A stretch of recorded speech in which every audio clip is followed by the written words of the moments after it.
Hi guys! Yan, good afternoon po sa inyo at siguro maninibago kayo kasi may mga tatay na nandito sa likod tapos may mga nanay din. Sa totoo lang, dapat puro tatay yung nandito kaso wala sila, may trabaho kagaya yung asawa ni Nanay Suping, asawa ni Nanay Tireng, nandun sila sa may dagat kasi yun po yung kanilang hanap buhay. Tapos yung tatlo naman kakatapos lang din ng mga trabaho nila kaya nandyan lang sila sa madali silang puntahan.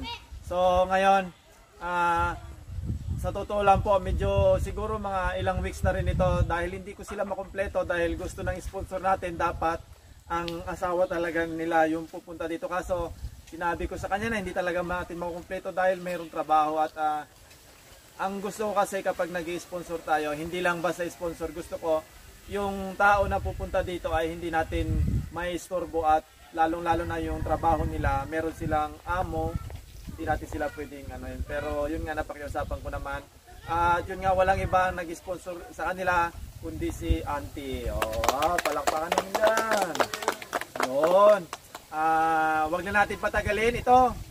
Walang ganong explanation kung bakit sila ganon. Ito ay gusto lang ni Auntie na bigyan sila. Yun nga, siyempre alam mo naman si Auntie pag merong mga bagay na siguro nakikita nyo siguro, hindi ko ma-explain ng masyado pero ito yung gusto niya na bigyan ng mga tig, magkano po ito? 5 sila, so ito tig 1,000 sila. So ito, unahin ko na muna yung sana si tatay nandito pero tatay, nanay, bigyan mo kay tatay nanay, galing kay Auntie, ano masabi mo nanay? Ante, maraming salamat po dito sa binigay mong 1,000 para sa asawa ko po. Malaking tulong po to para sa amin pang araw-araw po namin at nagpapasalamat din po ako sa walang sawang pagbibigay po ng allowance ng mga anak ko. Thank you po. Sana po mag-ingat ka dyan palagi. I love you po, Ante. Oh, good. Okay, tama naman. The best kasi nakatapos ang allowance ng mga bata. Okay. Si nanay, ngiting magas na si nanay. Nanay, bigay mo to kay tatay ha. Yan. Yes, sir. Hi Ante, magandang hapon po. Ante, maraming salamat po dito sa 1,000 po na bigay niyo po sa asawa ko. Pandagdag po niya to Ante sa pagpapagawa po niya ng bangka. Kasi po yung service niya po ngayon may butas na po kaya kailangan na po niyang magpagawa ng bago. Thank you po Ante, napakalaking tulong po nito. Ingat po kayo dyan Ante, love you po. Okay. Pang niya itapal niya sa butas. Hindi, bibili siya ng siguro plywood, epoxy nanay Okay, doon na kayo sa likod nanay dito yung mga gwapong mga tatay. Yan. Ang susunod naman natin ay si tatay ni Katkat at saka siyempre si Nining. Tatay, binibigay sa iyo ni Auntie. Ante, maraming salamat na naman kung binigay mo sa amin.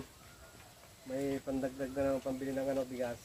Maraming salamat Ante. Okay, yun the best. Ibili natin ng bigas. Tapos nagtatago na si Tatay Hilario. Parang ayaw yung mabanti tatay sa'yo tatay. Ano masabi mo kay Auntie na walang sawang nagbibigay sa'yo ng Ante, maraming salamat na naman po sa binigay mo sa akin na 1,000. Sana po ito, maraming mabibili po ito Ante. At maraming salamat po talaga sa iyo.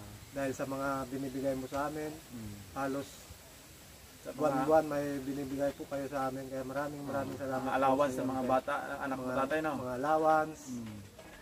Sana po mag-ingat po kayo palagi dyan. Hindi sana magbabago ang yung pagtitiwala nyo sa amin. Maraming salamat po.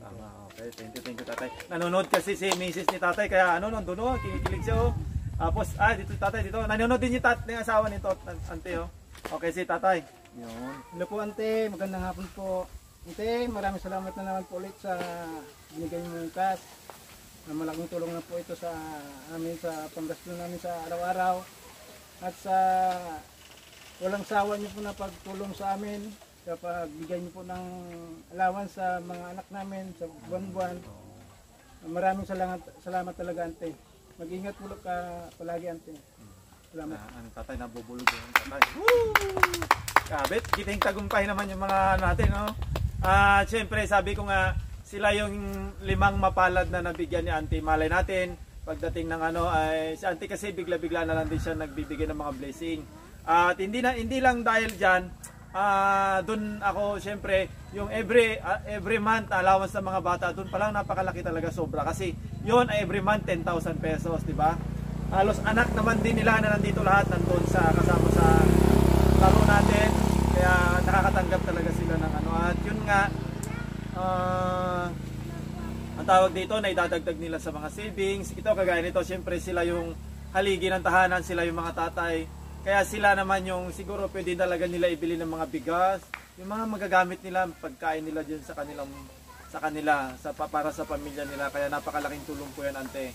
At yun nga, yung 1,000 pesos, ilang araw na nilang kitain yan dito. Mag-ingat po sana kayo lagi dyan para lagi po kayong safe at lagi po kayong healthy.